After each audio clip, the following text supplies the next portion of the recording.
네, 정치권 현안 짚어보겠습니다. 민병덕 더불어민주당 의원, 김성태 전 국민의힘 원내대표, 김미연 RN서치 소장, 홍영식 한길리서치 소장 나오셨습니다. 네 분 어서 오십시오. 네, 반갑습니다. 안녕하세요. 민병덕 의원님, 이재명 대통령의 첫 행보를 한마디로 요약하면 경제 직접 챙기기인 것 같습니다. 비상경제 TF 첫 회의에서 실무자들에게 전화번호를 알려주면서 아이디가 있으면 직접 전화하라 이런 주문을 했고, 경제수석을 경제성장수석으로 바꿨고 또 AI 수석도 신설했습니다. 현충일 추념식 후에는 재래시장도 깜짝 방문했는데요. 이재명표 실용주의가 시작됐다고 보면 됩니까? 네, 이재명표 실용주의가 시작됐다고 보면 될 것 같고요. 네. 기본적으로 전화번호를 주면서 언제든 어떤 내용이든 전화라고 이렇게 직접 챙기는 것은 성남시장 시절 때부터도 그렇게 해왔던 방식이고, 네. 이 방식이 공무원들에게는 굉장히 힘든 방식입니다. 그렇지만 국민들에게는, 시민들에게는 굉장히 효능감이 높은 방식이죠. 재래시장을 간 것도 대비가 되는 게, 윤석열 대통령 같은 경우는 첫 방식으로 백화점을 갔어요. 신세계 네. 백화점을 가셨는데, 우리 이재명 대통령 같은 경우는 재래시장을 갔단 말이죠. 조금 더 어려운 사람들, 서민들을 찾아간다라고 하면서도 그 경제 수석이 아니라 경제 성장 수석, AI 수석 이렇게 한 걸 보면은 성장을 해야 된다라는 강한 메시지를 두고 있는 것이고, 그 성장에는 첨단, 특히 AI, 네. 성장해야 분배한다. 또 분배는 재래시장과 같은 어려운 사람들에게 하겠다. 이 모든 것과 관련해서 아이디어가 있으면은 직접 나한테 달라. 이런 실용적인 부분들을 보여주고 있다고 봅니다. 네. 김성태 전 대표님, 이재명 대통령이 취임 뒤에 코스피가 2,820선을 돌파했습니다. 예. 금융시장 기대감이 반영된 것 아니냐 이런 해석이 나오는데요. 또 이 대통령이 김문수 전 국민의힘 대선 후보에게 전화를 걸어서 김 전 후보와 배우자 설ren영 씨의 안부를 물었다고 합니다. 취임 첫날에는 우원식 국회의장, 여야 대표들과의 오찬도 있었는데요. 이 대통령의 취임 뒤 닷새의 행보를 어떻게 평가하십니까? 그러니까 2017년 이제 박근혜 대통령 탄핵 이후에 이제 조기 대선의 경험이 두 분 다 이제 민주당 후보가 이제 당선됐죠. 그렇기 때문에 벌써 그 자체도 있어서는 안 되지만은 조기 대선 이후에 정부가 어떻게 이제 들어서고 또 국정 운영을 어떻게 안정시켜 나가면서 또 이제 이 조기 대선으로 인수위 없이 시작하는 정부가 어떻게 이제 시작해야 되는 건지 네. 그런 게 나름대로 사전에 상당한 준비가 이루어지고 또 상당히 저는 그런 측면에서 안정적으로 보여집니다. 네. 이런 부분은 대단히 국민들 입장이나 국가적으로도 이번 조기 대선을 치르고 난 이후에 국가의 불확실성이 제거되고 또 안정적인 또 국가 리더십이 확보된 그런 부분에 대해서 이제 국민들 또 상당히 좀 안도하고 시장도 그런 측면에서 반응하는 거 아니겠습니까? 네. 저는 일단 시장은 상당히 그래도 안정적이고 상당히 평온하게 어찌 보면 시작했다 해도 과언이 아니겠죠. 네. 홍영식 소장님, 대선 이후 첫 여론조사에서 민주당 지지율이 46%, 국민의힘이 20%입니다. 국민들의 어떤 기대 심리가 반영된 걸까요? 지금 나온 이 여론조사를 보면은 대선 전에 비해서 민주당은 한 15% 정도 올라갔고, 국민의힘은 한 15% 정도 하락했다 이렇게 보시면 될 것 같습니다. 네. 이런 그 여론의 흐름은 이제 새 정부가 출범하면서 기대 심리도 있고, 또 한편에서는 국민들이 이제 민주당이 여당이 되었으니까 여당에 대해서 힘을 실어 주려고 하는 그런 심리가 작동했다고 봅니다. 보통 우리는 이런 정권 초의 이런 현상을 허니문 기간이라고 이야기하는데, 허니문 기간이 여야 정치인 관계만 있는 것이 아니고 여당과 국민과의 관계도 형성이 되는데, 국민들의 초기 허니문 기간의 현상으로서 지지율의 변화가 크게 나타난 것 같습니다. 네. 김미연 소장님, 최근 갤럽 여론조사에 따르면 이재명 대통령에게 투표한 가장 큰 이유가 내란 종식이라고 응답했습니다. 이재명 대통령도 이 부분을 잘 알고 계실 텐데 네, 앞으로 어떻게 반영될까요? 네, 그렇죠. 왜냐하면 이제 대선 기간 동안에도 이재명 대통령의 이번 선거의 성격에 대해서 규정을 하지 않았습니까? 이거는 바로 내란 종식이라고 규정을 했기 때문에 많은 국민들이 투표를 한 이후에도 이 내란 종식이 가장 높게 나타났고요. 그 다음에 바로 이제 이재명 대통령의 그 행정 능력, 경험 이런 걸 또 높게 나타난 걸로 조사됐고요. 근데 지난번 20대 대선하고 좀 비교를 해보면요. 20대 네. 대선에서는 그냥 이재명 후보에게 투표한 이유가 상대 후보가 싫어서 말하자면 이제 윤석열 후보가 싫어서 투표했다는 응답이 가장 높았고 그 다음에 경험이었거든요. 그런 거를 감안해 봤을 때 이번에는 이재명 후보의 능력과 경험 그리고 내란 종식 그것 때문에 많은 국민들이 투표를 한 것 같습니다. 민병덕 의원님, 이재명 대통령이 서울 용산 집무실에서 임기를 시작했습니다. 이 대통령이 무덤 같다고 할 정도로 심각한 상황이라고 밝히기도 했는데요. 이 현재쯤 정상적인 업무가 가능한지 우선 궁금하고요. 조승래 수석 대변인은 그런 얘기를 했습니다. 텅 빈 용산이 범죄 은폐 현장이라고 밝히기도 했는데요. 어떤 상황입니까? 용산에 파견됐던 공무원들이 있지 않습니까? 네. 그분들이 업무 인수인계를 하고 가야 되는데 당연하죠. 근데 그분들을 다 원대 복귀시켜버렸다는 얘기 아닙니까? 그러니까 갔더니 필기도구 자체, 컴퓨터, 프린터 할 사람도 없더라라는 얘기여서 이거는 좀 상식에 반하는 상황이었다라고 보이고 그렇게 적막했다라는 측면의 말씀인 것 같고 그러면 왜 이렇게 했을까에 대해서 국힘당에서는 이렇게 말을 했더라고요. 김문수 후보가 당선됐어도 똑같은 상황이었을 것이다. 네. 이렇게 얘기하는데 이것은 말이 안 돼요. 그럼요. 어쨌든 새로운 대통령이 왔을 때 기존에 있었던 늘공들이 인수인계까지 제대로 하는 것이 직무를 제대로 하는 것이 그거 안 하는 것이 직무유기 아니겠습니까? 네. 근데 왜 그렇게 했을까에 대해서 보면은 뭐 추측입니다만은 기존의 분들한테 용산에 윤석열 대통령 계실 때 어떻나와 관련된 얘기들이 당연히 말이 나오지 않겠습니까? 네. 이것들을 막기 위해서 미리 보내버렸다라는 것이 좀 설득력이 있어 보입니다. 네. 김성태 전 대표님, 청와대 보수가 끝나는 대로 이재명 대통령은 집무실과 관저를 청와대로 옮길 예정인데요. 좀 많은 관광객들이 다녀간 만큼 이게 안보나 보안 문제 많은 신경을 써야 하지 않을까요? 정말 그 안보 보안 문제는 상당히 이제 완전히 이제 3년 거의 넘게 3년 몇 개월 동안 이제 문재인 전 대통령이 퇴임한 때가 2022년이거든요. 네. 그때 문재인 대통령 퇴임 이후에 청와대 대통령 집무실을 갖다가 전면 다 공개해 버렸어요. 네. 그러니까 뭐 접견실이라든지 큰 뭐 상징적 그것만 공개하니까 안가까지 다 공개를 해버렸어요. 네. 그렇기 때문에 상당히 안보 보안적인 측면에서는 또 몇 개월 동안이라도 뭐 이재명 대통령 입장에서는 너무 서두를 필요도 없어요. 네. 충분하게 또 청와대 안전 또 보안 뭐 이런 부분을 충분하게 점검하고 사전 대비를 철저히 해서 그렇게 이제 관저를 이동하는 게 저는 맞다고 보고요. 네.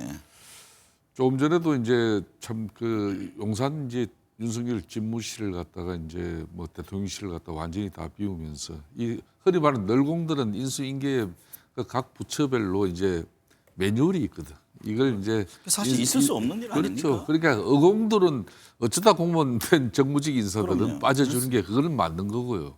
널공들 입장에서는 뭐 정부 부처에 파견 나온 그 부처를 원대 복귀를 시켜버렸는데 이거는 뭐 과거의 역대 정권들도 이 널공들은 또 하이직 같은 경우는 그대로 유지시킨 경우도 많아요. 그렇기 네. 때문에 불필요한 웬 오해를 갖다. 그런 아마 왜 일으켰냐 보면은요. 2017년 박근혜 대통령 탄핵 이후에 이제 그때 문재인 정부 들어왔는데 그때 민정비서관실 이렇게 캐비넷을 열어보니까 삼성 경영권 성계 지원 뭐 방안 그런 문건이라든지 네. 문화체육 블랙리스트권 이런 게 나와 가지고 쉽게 말하면 그때 뭐 엄청난 또 요 관련자들 또 옥고도 치러야 되고 처벌도 받았고 시끄러웠어요. 그래서 이번에는 너무 정의정돈 청소를 너무 잘한 것 같아요. 네. 홍영식 소장님, 이재명 대통령 선거운동 기간 동안에 임기 내에 그 세종시로 대통령 집무실을 옮기겠다고 공약했는데 이에 대한 국민들의 기대는 어떻습니까? 일단 이 정확한 발언은 후보 시절에 세종시로 대통령 집무실을 옮기는데 그때 헌법을 바꾸는 국민적 합의를 거쳐서 국민적 합의라는 전제가 있었죠. 이렇게 이야기를 네. 달았죠. 네. 사실 대통령실이 이 세종시로 가게 되면은 어떻게 보면은 사실상 수도 이전의 어떤 의미를 갖습니다. 그래서 아마 이것이 중차대한 문제이기 때문에 후보 시절에 이 부분에 대해서 전제를 달고 이야기를 했는 거로 보여지고요. 일단 국민들의 평가로 봐서는 일단 영상 집무실을 더 이상 쓰지 않기로 한 부분은 우호적일 겁니다. 네. 우호적이고 세종시로 옮기는 이 부분에 대해서 국민들이 어떻게 평가할 것인가는 대통령이 이 국토 종합 전략 차원에서 어떤 그 비전을 제시하고 설명을 해내느냐에 따라서 아마 의견이 달라지지 않을까 이렇게 보여집니다. 네. 민 의원님, 김혜경 여사 이번 대선 기간 동안 조용한 선거 운동을 해왔잖아요. 이재명 대통령이 된 이후에도 영부인으로서 조용한 내조 기질을 유지한다는 그런 얘기가 흘러나옵니다. 네. 선거운동 기간에도 저는 한 두어 번 식사를 하면서 네. 이제 조용한 선거운동 현장에서 뵀어요.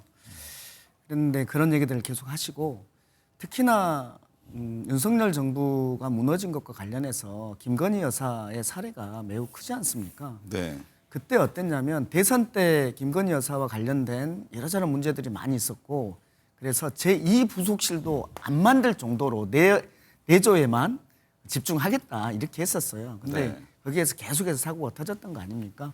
그래서 우리 뭐 그것의 반면교사로 계속적인 그 조용한 내조를 하실 거는 같고 네. 그럼에도 불구하고 조용한 내조를 해야죠. 내조를 해야 되기 때문에 어려운 사람들을 찾아서 위로하는 그런 역할이라든지 뿐만 아니라 이제 시중에 있는 많은 여론들 중에서 그리고 집안에서의 야당 역할들 네. 그런 역할들을 뭐 여사님께서 해주시면 좋지 않겠나 이런 생각을 하고 있습니다. 네. 김면수 의원님, 김혜경 여사의 향후 행보를 지원하기 위해 영부인을 보좌하는 제2부속실이 다시 운영되는데요. 제2부속실에 대한 여론은 어떤가요? 저는 매우 긍정적일 거라고 보여집니다. 왜냐하면 작년에 저희가 조사를 한번 한 적이 있는데요. 국민들은 10명 중 6명 이상은 제2부속실이 필요하다고 응답한 걸로 저는 기억을 하고 있습니다. 네. 그리고 이 영부인이라는 자리는요, 이제는 전 세계적으로 영부인이라는 것이 공적인 역할이 점차 확대되는 추세인데요. 뭐 이래서 영부인을 조용한 내조만 해야 된다고 이렇게 묶어놓는 거는 저는 이런 그 세계적인 추세와 맞지 않고 국민 여자 그러니까 소위 말하는 여성들의 뭐 신장 역할에도 굉장히 맞지 않다고 보여집니다. 그렇기 네. 때문에 저는 김혜경 여사의 향후 행보를 지원하기 위한 제2부속실은 반드시 필요하고 또 이거를 이 제2부속실을 운영하는 거에 대해서 국민들도 저는 반길 거라고 생각합니다. 네. 민 의원님, 이재명 대통령 인사 살펴보겠습니다. 총리 김민석, 비서실장의 강훈식, 정책실장의 김용범, 대변인의 김유정, 오늘 뭐 정부 홍보 또 민정수석도 발표했는데요. 전체적으로 어디에 방점이 있다고 보십니까? 기본적으로는 이제 정치인들이 많이 있고 그 다음에 관료들이 들어가더라도 실무를 해본 관료. 네. 김용범 수석 같은 경우도 실장이요. 네, 정책실장 같은 경우에도 실무까지 해본 경험이 있는 거 아니겠습니까? 정치인을 둔다는 것은 이런 의미입니다. 정치인들은 여론에 민감할 수밖에 없잖아요. 네. 국민 주권 정부를 표방하는 이재명 정부에서는 국민의 여론을 잘 살피겠다라는 측면으로 보이고 그러면서도 관료와 학자들을 그대로 두는 거 아니에요.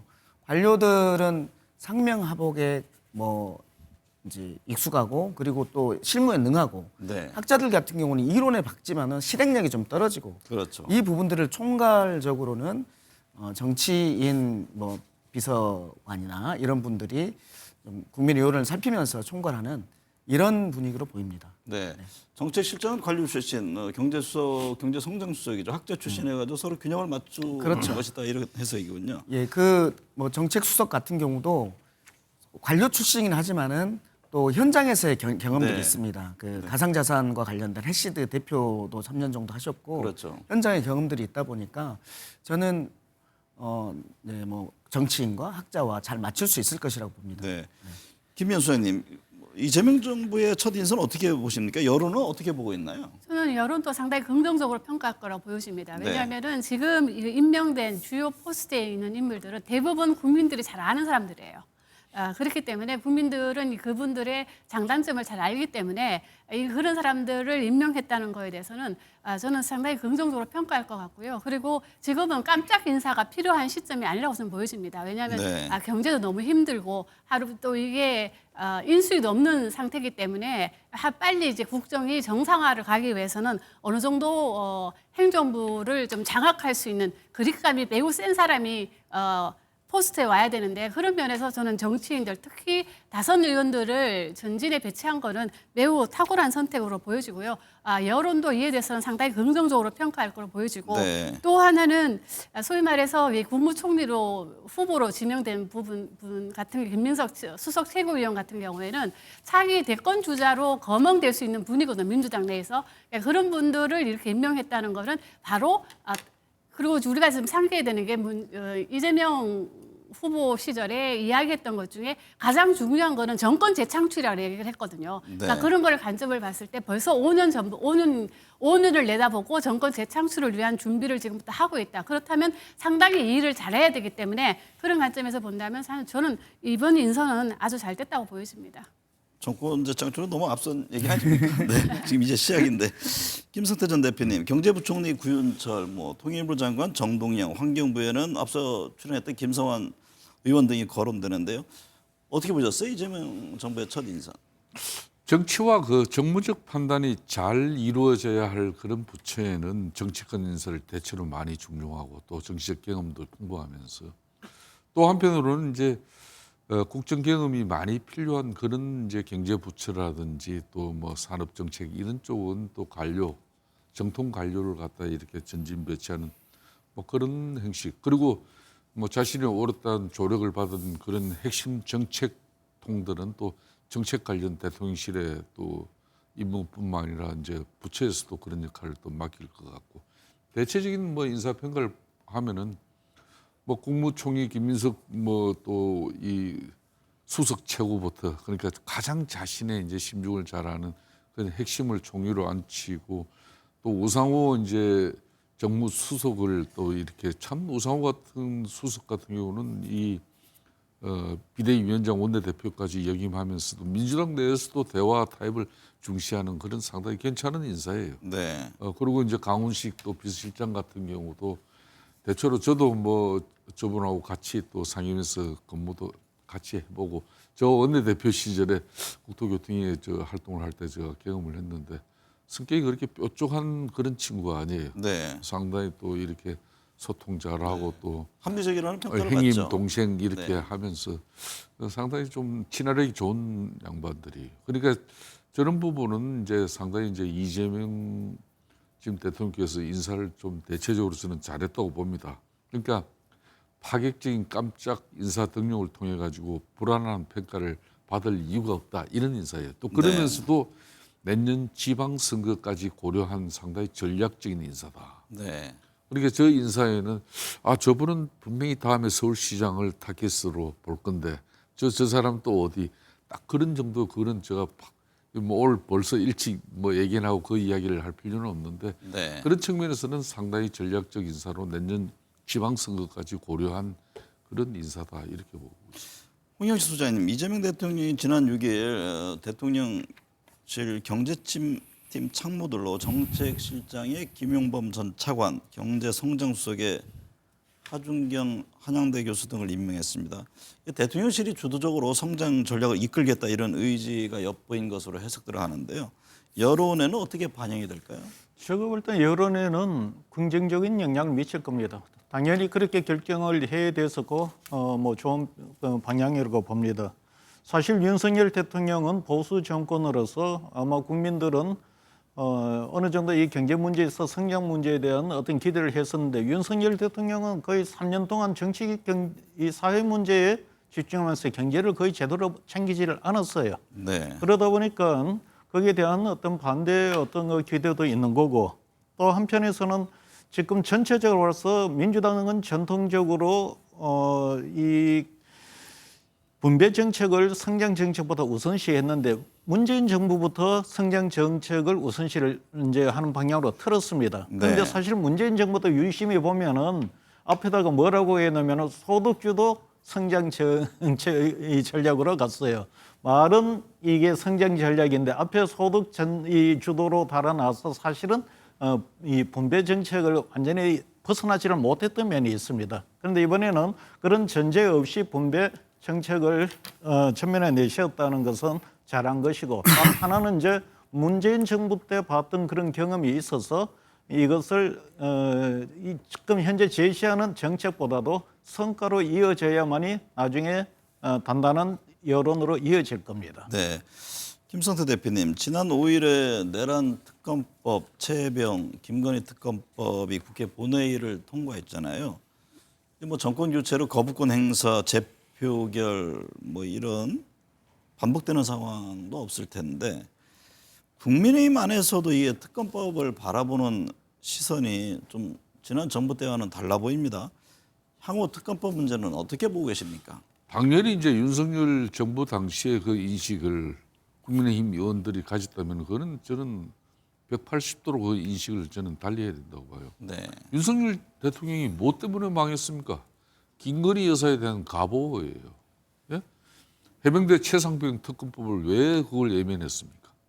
그러니까 김건희 특검법을 왜 또 그렇게 목을 걸고 예면했어요? 그러니까 이걸 호미로 막을 것을 가래로 막는다는 말이 딱 맞아 떨어진 게 바로 이 부분입니다. 네. 윤석열 대통령 시절에 김건희 특검법이나 해병대 최상병 특검법 정도는 이걸 수용해가지고 전국 안정을 가져가는 그런 측면에서 국민적 의혹이 있고 국민적 문제가 있다 그러면 그건 당연히 특검을 통해서 뭐 단죄할 건 또 단죄를 해야죠.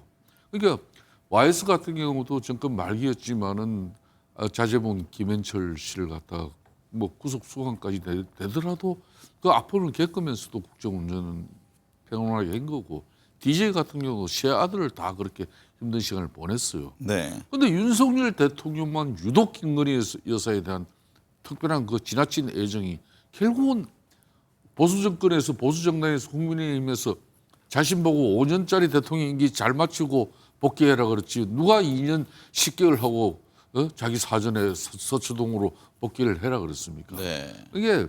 이거는 완전히 이제 호미로 막을 것을 가래로 막으면서 이제 한마디로 혹독한 시간을 맞이하게 된 거죠. 그런 측면에서 윤석열 대통령 측근들이나 윤석열 전 대통령 내에도 이 부분에 대해서는 할 말이 저는 없을 걸로 봐요. 네. 뭐 그렇지만은 저는 이재명 대통령 정부에서도 이걸 뭐 정치 보복이나 또 보수 정치, 그러니까 보수의 기반을 근본적으로 말살시키려는 하는 그런 뭐 업무라든지 의도는 저는 없어야 된다고 좀 네. 보겠습니다.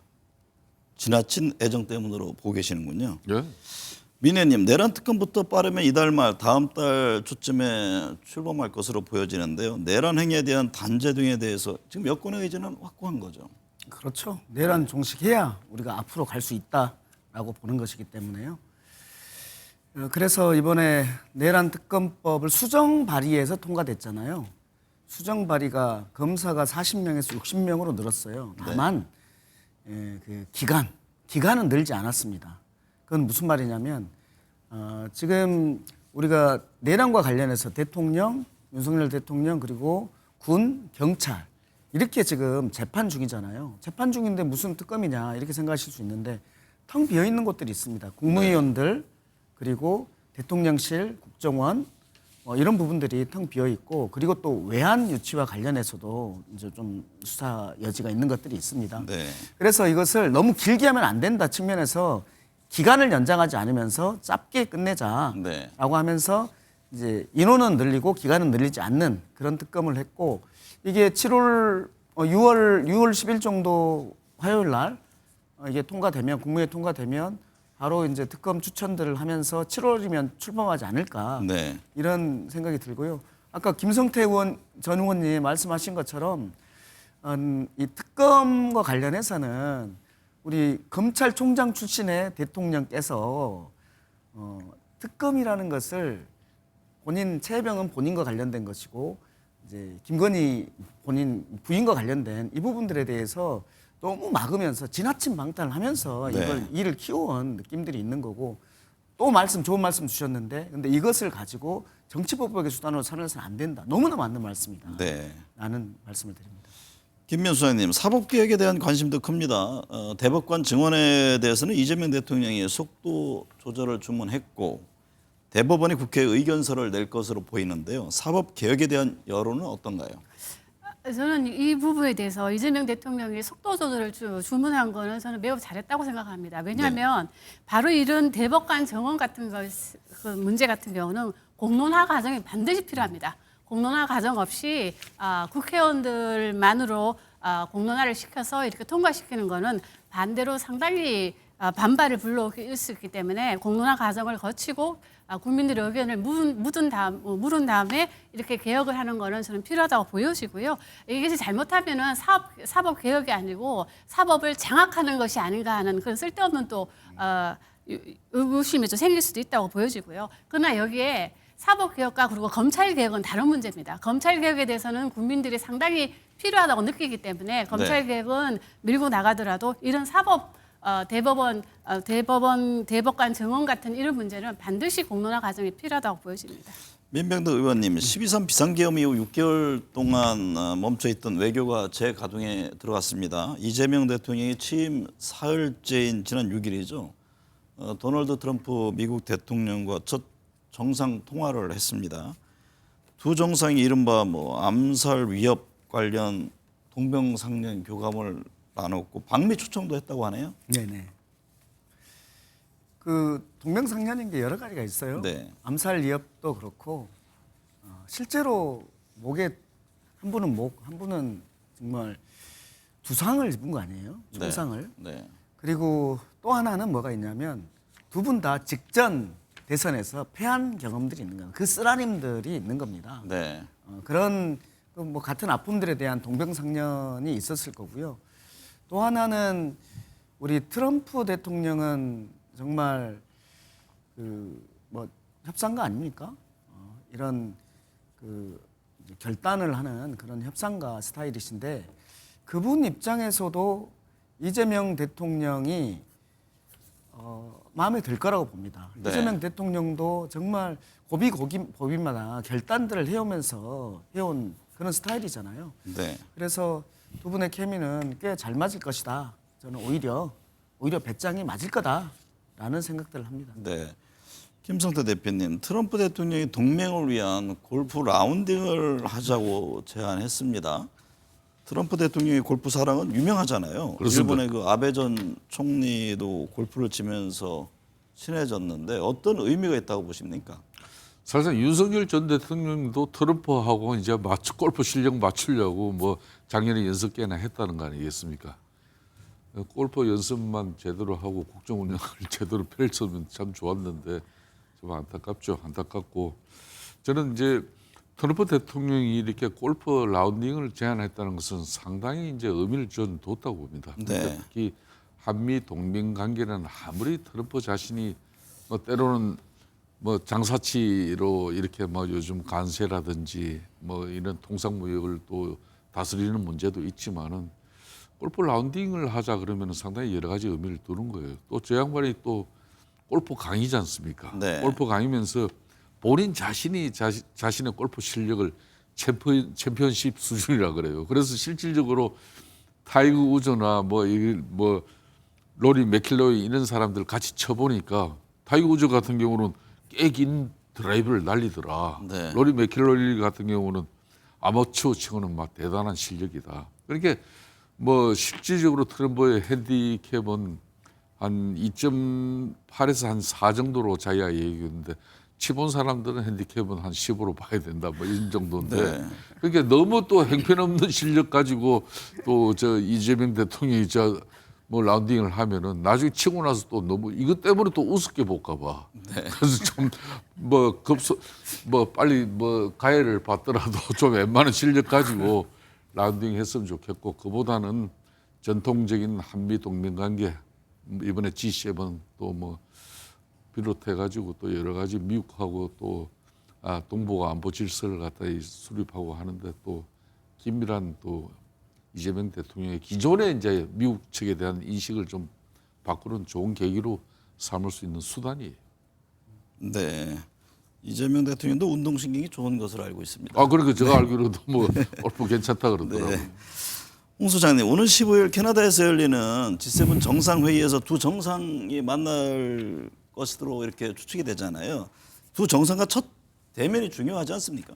굉장히 중요하겠죠. 아마 국민들도 굉장한 관심을 갖고 지켜볼 겁니다.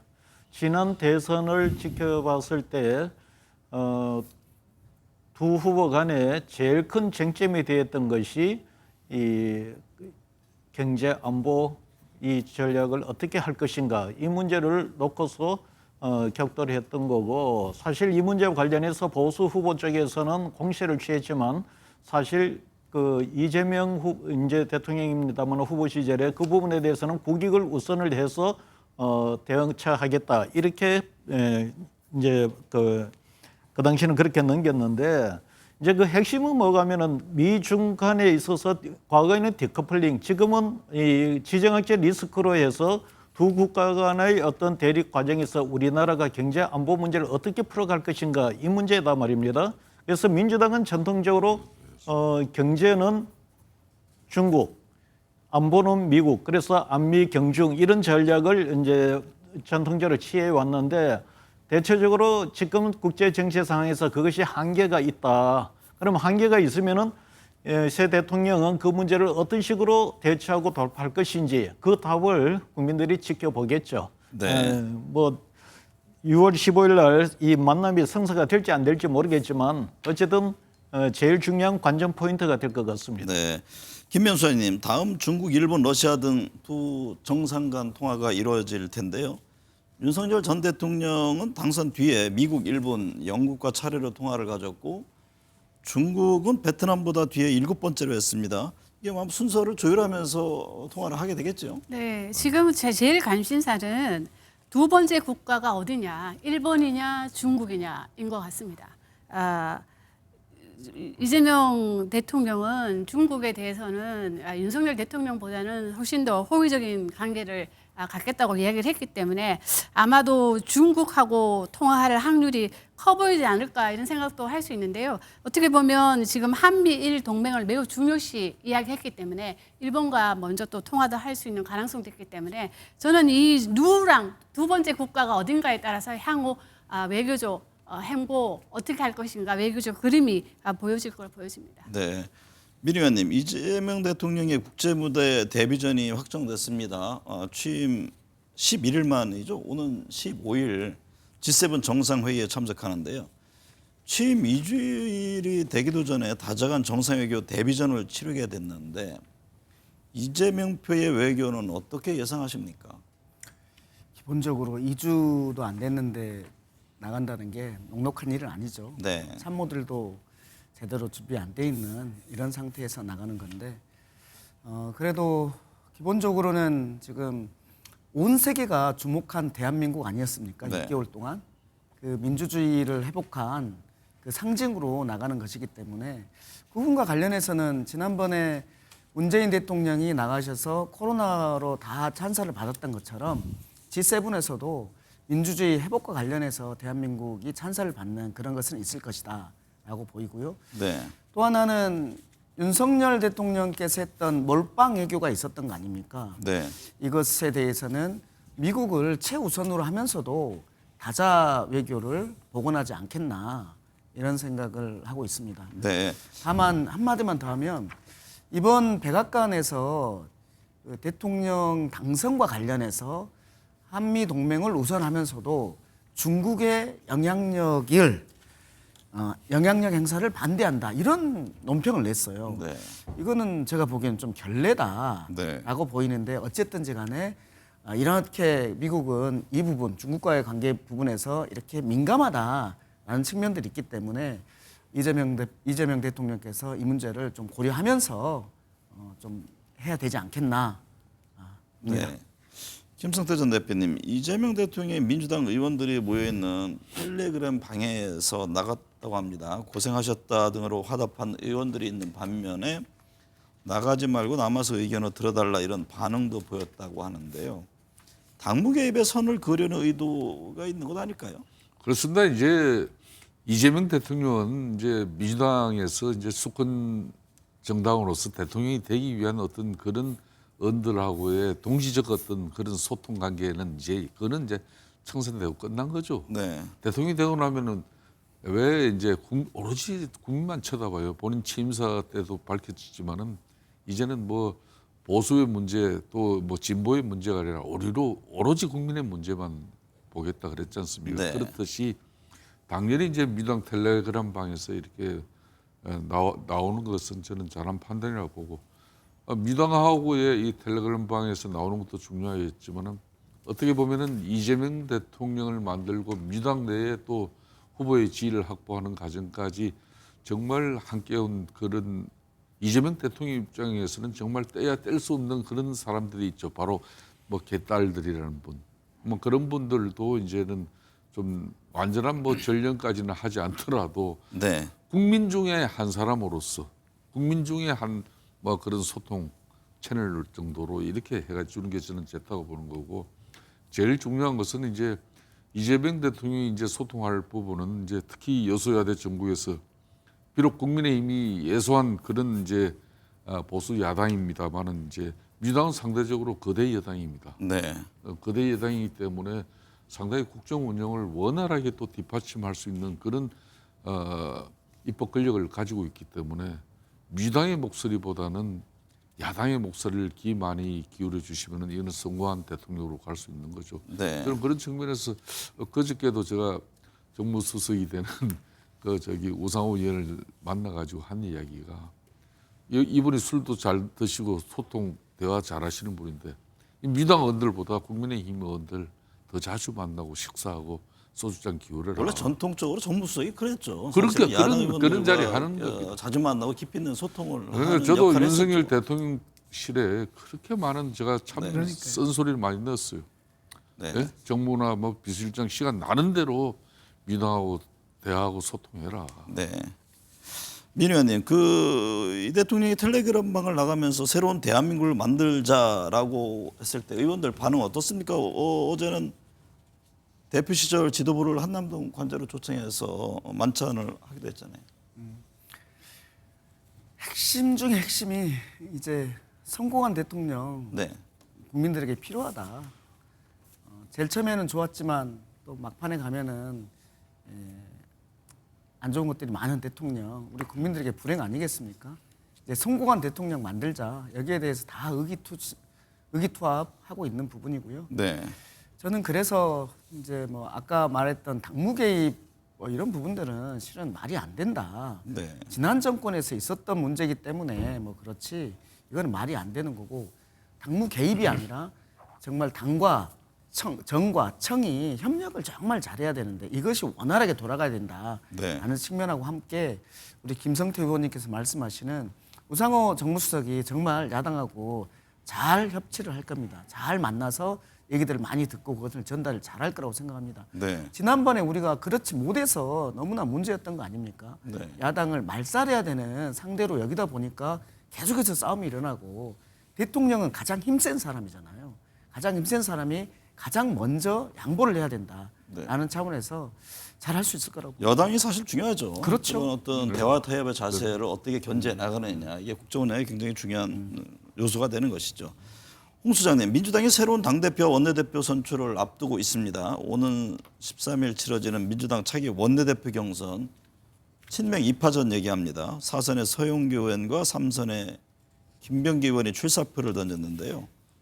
어떤 후보 어떤 선택 기준이 될까요?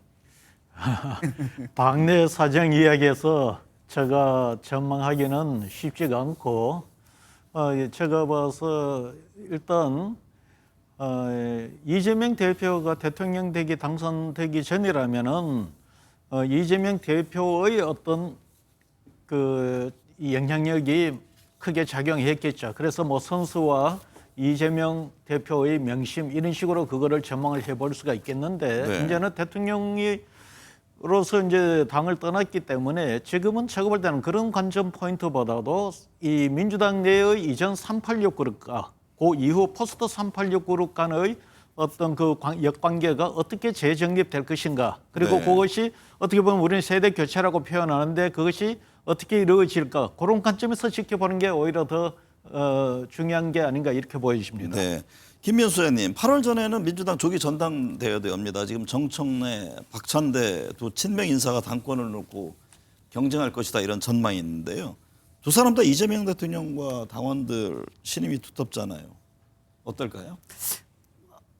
근데 이제 호남 같은 경우가 민주당의 당원 수가 가장 많지 않습니까? 네. 그런 거를 감안해 봤을 때 정성래 법사위원장 같은 경우는 호남 선대위원장을 맡고 난 뒤에 호남을 완전히 골목골목 다니면서 상당히 호남에서 인기가 높을 것으로 지금 예상이 되거든요. 뭐 네. 그렇다면 그것이 다 이 정당대회에 다 표로 연결될 수 있기 때문에 저는 뭐 정청래, 박창대 후보 두 분 다 친명 인사긴 하지만 저는 정청래 저기 법사위원장이 전망을 굳이 안 하셔도 됩니다. 네. 그걸 예측하는 게 쉽지 않은 거죠. 김성태 전 대표님, 국민의힘도 차기 당권 경쟁을 본격화하겠는데요. 오늘 16일 날새 원내대표 그리고 이제 뭐 전당대회 또 어떻게 될지 궁금한데 앞으로 국민의힘 지도부는 어떻게 될 것 같습니까? 오늘 이제 김용태 지금 현재 비대위원장이 오전에 이제 기자회견을 통해서 이제 5대 계획 과제를 갖다 이제 이렇게 발표를 했지 않습니까? 네. 저는 상당히 오늘 그 내용이 앞으로 이제 국민의힘이 가야 될 방향을 상당히 잘 제대로 짚었다. 저는 그런 측면에서 이제 특히 탄핵 반대 당론을 무효화시키겠다는 그런 의지는 상당히 저는 개인적으로 높게 평가하고 싶어요. 네. 그렇게 우리가 탄핵이 잘못된 거는 잘못된 걸로 우리가 자성하고 반성하면서 성찰하는 그런 모습을 갖춰야만이 정당이 다시 이 보수의 영역을 건강성을 가지고 우리가 회복할 수 있는 거죠. 뭐 그런 측면에서 오늘 김용태 비대위원장이 당론 무효화 추진하고 또 대선 후보 교초 과정에 지난번 공당에서 실컷 8명 그 많은 비용 들여가지고 경선 치열하게 치러가지고 경쟁력 확보한 그런 후보를 갖다 그냥 한덕수 대행에 그냥 겉다리 정도로 이렇게 취급하고 그걸 그 단일화를 대선 김성태 전 전략이라고. 대표님도 그것까지는 예상 못 하셨죠? 저는 예상했어요. 그거 하지 말라 그랬어요. 그렇습니까? 대단히 잘못. 여기 이 방송 와서도 네. 한덕수 대행이 만일 정치적 소신과 결심이 섰다 그러면은 이 경선 처음부터 참여해라. 네. 민주당으로부터 정치적 공격당하고 국민들에게 그런 대응으로서 분명히 몹쓸 짓 하는 거지만은 그래도 본인이 정치적 소신이 있다면은 처음부터 세상에 네. 공짜 없다. 그래서 나중에 꽃감마 타려고 하면 꽃상녀 탄다. 저 이야기를 그 방송을 이 여기서 했거든요. 네. 그대로 돼버렸지 않습니까? 저는 그런 측면에서 국민의힘이 차기 당권 경쟁은 아무래도 지금 현재 시간이 좀 걸릴 것 같아요. 그거는. 네. 그거는 뭐 지금 비대위원장 오늘 제시한 대로 9월 달에 9월 초에 이제 전당대회 되는 전으로 가는 게 맞다고 봐고 비대위를 롱텀으로 또 가면은 여기는 정치적 업무가 또 들어갑니다. 또 친윤 인사들. 네. 그런 측면에서 16일 날 우선 첫 원내대표 선출 여기에도 보면은 전에 당대표 한 사람 뭐 전에 또 원내대표 한 사람이 또 나서고 말이에요. 그 후배들한테 기회 주지 않고 자신들이 나서가지고 뭘 하겠다는 거예요. 네. 저는 그러면 안 돼요. 그래 이 지금 새로운 정치판을 만들어야 되는 거지 기존의 자기 자신의 이미지 어떤 정치 방식 가지고 또 여야 관계 가져가면은 윤석열 대통령 때도 그런 거 아닙니까? 전부 이게 여소야대 전국에서 말이에요. 정치적 대화 타협을 집권당이 정치를 실종시킨 경우가 어디 있어요? 네. 그런 바보 짓을 한 사람들입니다. 그 사람들이 지금 또 다시 전면에 선다는 거는 이거는 어떤 경우든 있을 수 없는 일. 새로운 인사가 새롭게 보수를 재건하는 그런 측면에서 원내 사령탑으로서 새롭게 서기를 바라는 마음이죠. 민병덕 의원님, 그 여당에서는 어떻게 봅니까? 차기 당권을 두고 뭐 한동훈 전 국민의힘 대표, 김문수 전 국민의힘 대선 후보가 또 맞붙을 것이다 이런저런 전망들이 나오는데 국민의힘 상황을 어떻게 바라보고 있습니까?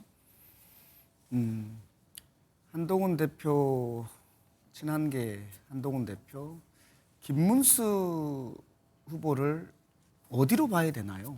친윤계라고 볼 수가 없지 않습니까? 친윤계였었던 권성동, 권영세 여기에서 한덕수 총리를 내세워서 날리려고 한 거 아닙니까? 네.